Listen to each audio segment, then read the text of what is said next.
السلام علیکم ورحمۃ اللہ وبرکاتہ۔ سورۃ البقرہ، رکوع نمبر 21، پارہ نمبر 2۔ لفظی ترجمہ: اعوذ باللہ من الشیطان الرجیم، بسم اللہ الرحمن الرحیم۔ یا ایہا الناس، اے لوگو، کلو، تم کھاؤ، مما، اس سے جو فی الارض، زمین میں ہے، حلالن، حلال، طیباً، پاکیزہ، اور لا نہیں، تتبعوا، تم پیروی کرو، خطوات، قدموں کی، الشیطانی، شیطان کے، انہ، بے شک وہ، لکم، تمہارا، عدو، دشمن ہے، مبین، کھلم کھلا، انما، بے شک، یامر، وہ حکم دیتا ہے، تمہیں، بالسوء، برائی کا، والفحشاء، بے حیائی کا،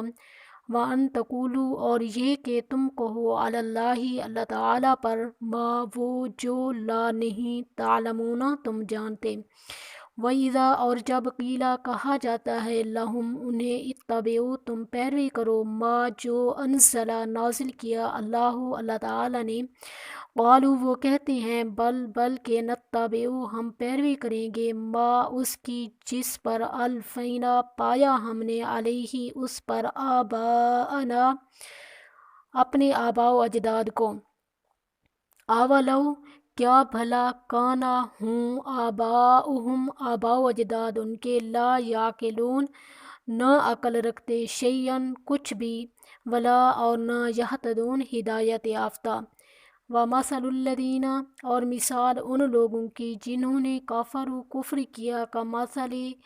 مانند اس شخص کے، الذی، جو، کو چیخ کر پکارتا ہے، بما، اسے، جو، لا نہیں، یسمع، سنتا، الا، مگر، دعاءً،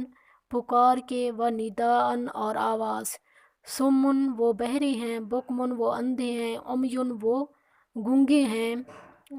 صم، وہ بہرے ہیں، بکم، وہ گونگے ہیں، عمی، وہ اندھے ہیں،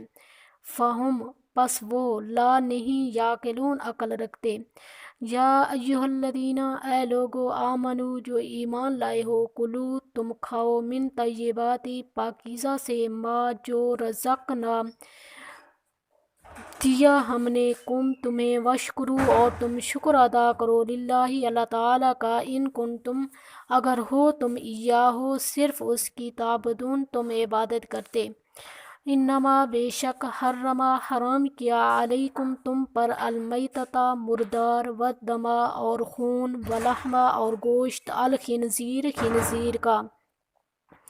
وما، اور جو، احل، پکارا گیا، اس کے واسطے، غیر اللہ کے، وما، احل بہ، لغیر اللہ، اور جو، پکارا گیا، اس کو، واسطے، غیر اللہ کے،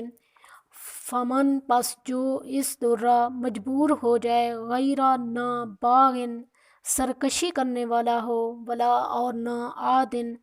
حد سے بڑھنے والا ہو، یعنی زیادتی کرنے والا ہو، فلا، پس نہیں ہے، اسما، کوئی گناہ، علیہ، اس پر،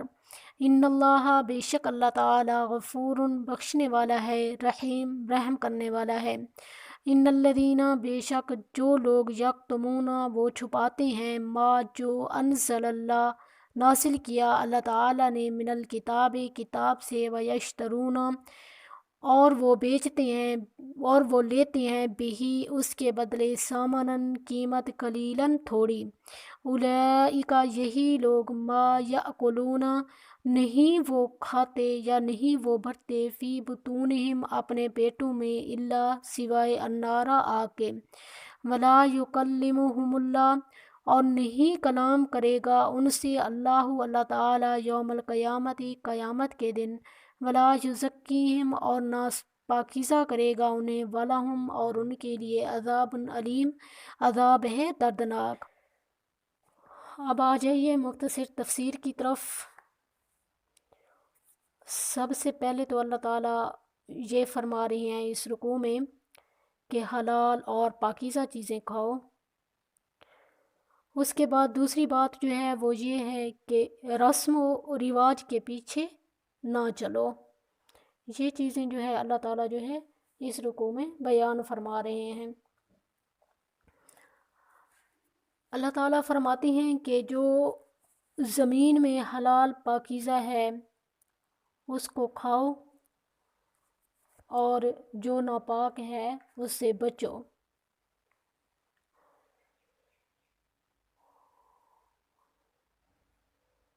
اور اگلی چیز جو ہے اللہ تعالیٰ کیا بتا رہی ہیں کہ اپنے آباء و اجداد کی جو ہے تم جو ہے ان کی پیروی نہ کرو، یعنی کہ آگے اللہ تعالیٰ مثال دے رہے ہیں سم بکمن امیون فہم لا سم بکمن امیون کہ وہ جو ہیں بہرے گونگے اندھے ہیں۔ اس تمثیل کے دو پہلو ہیں، ایک یہ کہ ان لوگوں کی حالت ان بے عقل جانوروں کی سی ہے جن کے گلے اپنے اپنے چرواہوں کے پیچھے چلے جاتے ہیں اور بغیر سمجھے بوجھے ان کی صداؤں پر حرکت کرتے ہیں، اور دوسرا پہلو یہ ہے کہ ان کو دعوت و تبلیغ کرتے وقت ایسا محسوس ہوتا ہے کہ گویا جانوروں کو پکارا جا رہا ہے، جو فقط آواز سنتے ہیں مگر کچھ نہیں سمجھتے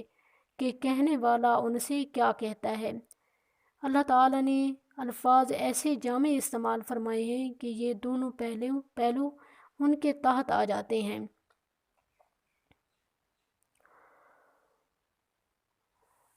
اور آگے جو ہے اللہ تعالیٰ پھر یہ بیان فرماتے ہیں کہ شیطان کی پیروی نہ کرنا، وہ فحش منکرات کی طرف راغب کرے گا۔ اگر شیطان کی پیروی کرو گے تو وہ صرف برائیوں کی ہی دعوت دے گا تمہیں۔ اور پھر اللہ تعالیٰ فرماتے ہیں کہ اللہ کے حلال و حرام کے قوانین کی پیروی کرنا، صرف حلال اور طیب کھانا، اہل کتاب کی طرح اللہ کی آیات کا بیچ کر حرام نہ کھانا، ان سے اللہ ہمیشہ کے لیے ناراض ہو گیا، روز محشر نہ ان کی طرف رخ کرے گا نہ انہیں پاک کرے گا۔ استغفر اللہ۔ آگے پھر اللہ تعالیٰ فرماتے ہیں میں آگے یہ دراصل ان پیشواؤں کے جھوٹے دعووں کی تردید اور ان غلط فہمیوں کا رد ہے جو انہوں نے عام لوگوں میں اپنے متعلق پھیلا رکھی ہے، یعنی کہ رسم و رواج کی پیروی کرنا۔ وہ ہر ممکن طریقے سے لوگوں کے دلوں میں یہ خیال بیٹھانے کی کوشش کرتے ہیں، اور لوگ بھی ان کے متعلق ایسا ہی گمان رکھتے ہیں کہ ان کی ہستیاں بڑی ہی پاکیزہ اور مقدس ہیں، اور جو ان کا دامن گرفتہ ہو جائے گا اس کی سفارش کر کے وہ اللہ کے ہاں ان سے بخشوا لیں گے۔ جواب میں اللہ تعالیٰ فرماتا ہے کہ ہم انہیں ہرگز منہ نہ لگائیں گے اور نہ انہیں پاکیزہ قرار دیں گے۔ استغفر اللہ۔